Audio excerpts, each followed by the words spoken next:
Hey there, land developers. Floridan here. I am thinking here today we're going to get a 6-month check-in on what we've done with the property.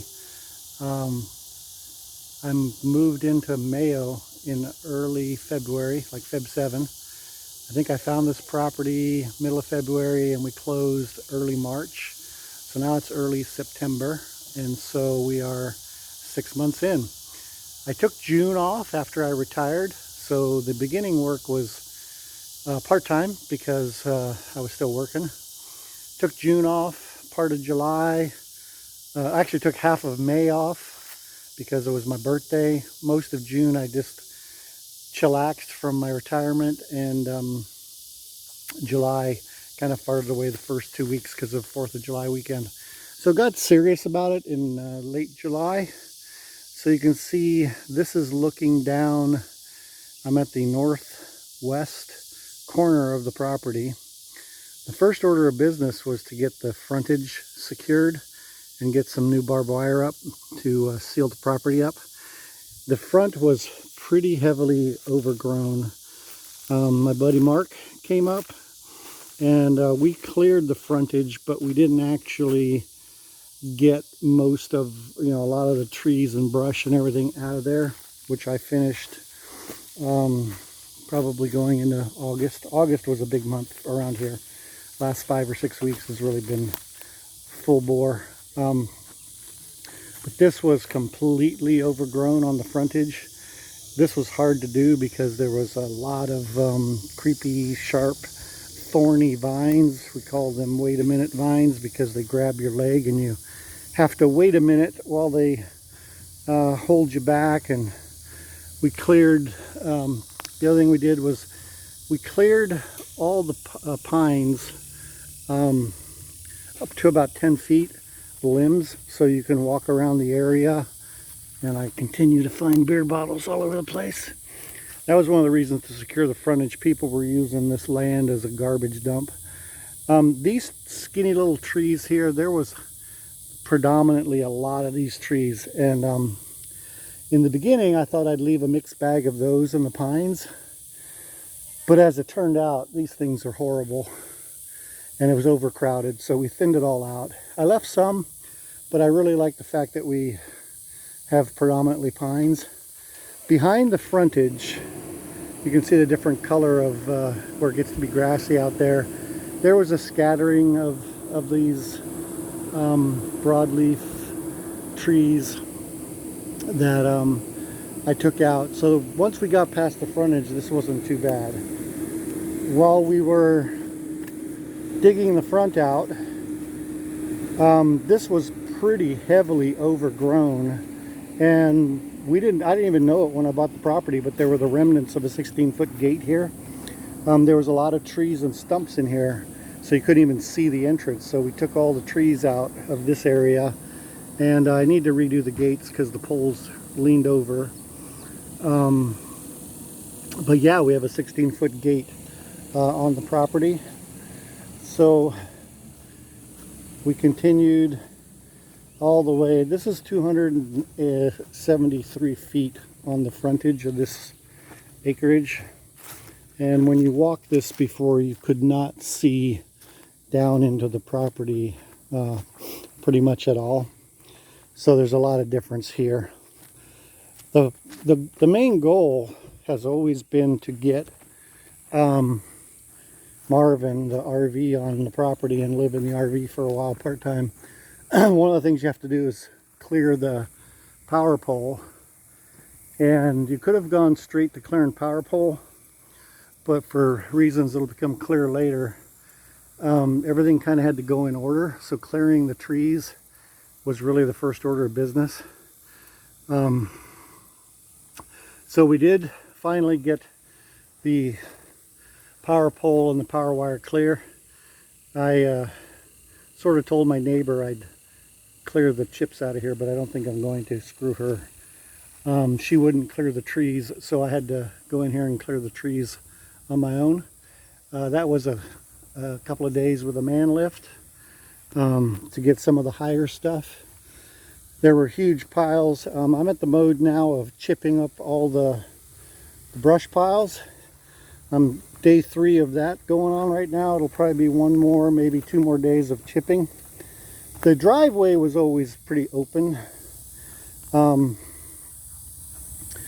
mean, it was drivable all the way through down to the back where the Baptist church is.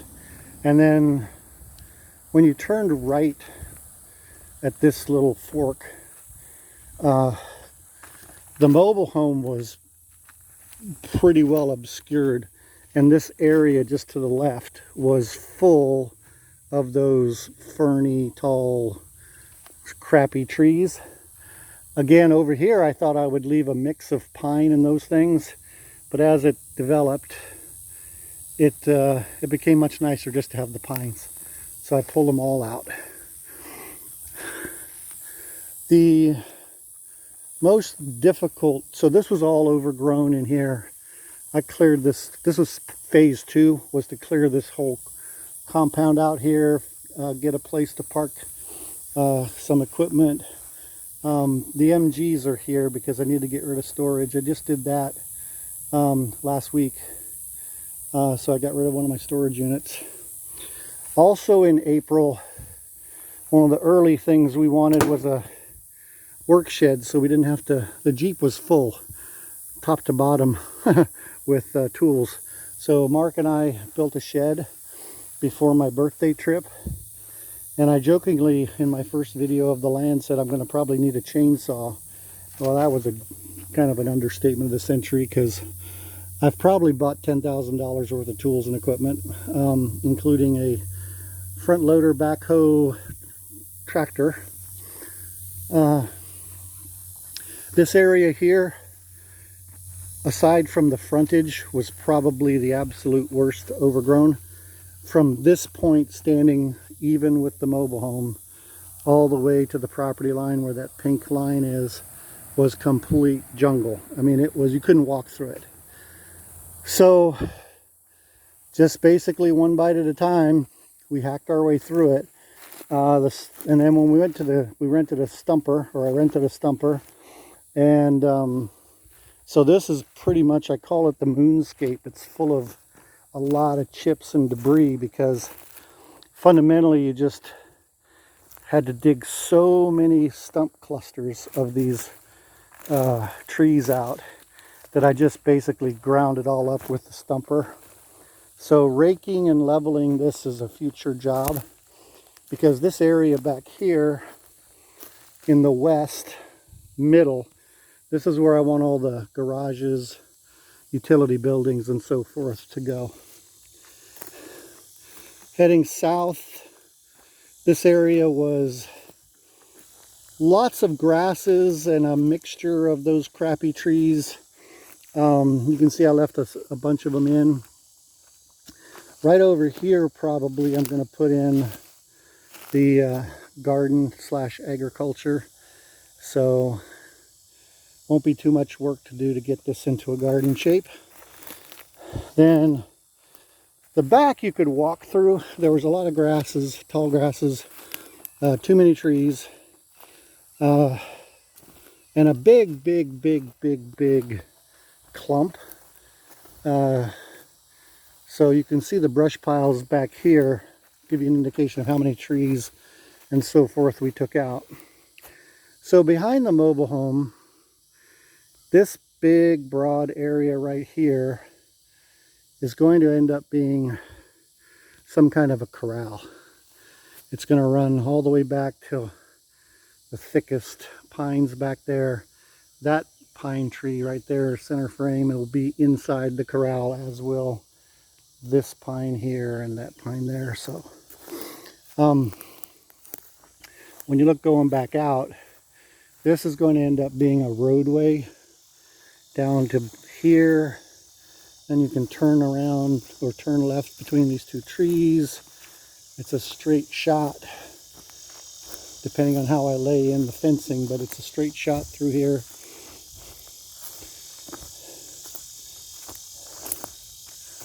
Now, that big clump still exists on the other side of the fence. It's one of the big things the Baptists have hated about this property, but all that stuff came basically right from there. It was a mess. So somewhere down the road, I'm gonna get on the other side. Oh, there goes a rabbit. There's lunch. Looks like there's an old chicken coop partially in there, but it's not going to be too bad to take out, but it's not priority for now. So if the road, we're now at the southern boundary, which, by the way, this fence is in my property line. It goes, my property line is actually about 20 more feet that way. So at again, a much future date, the property gets refenced.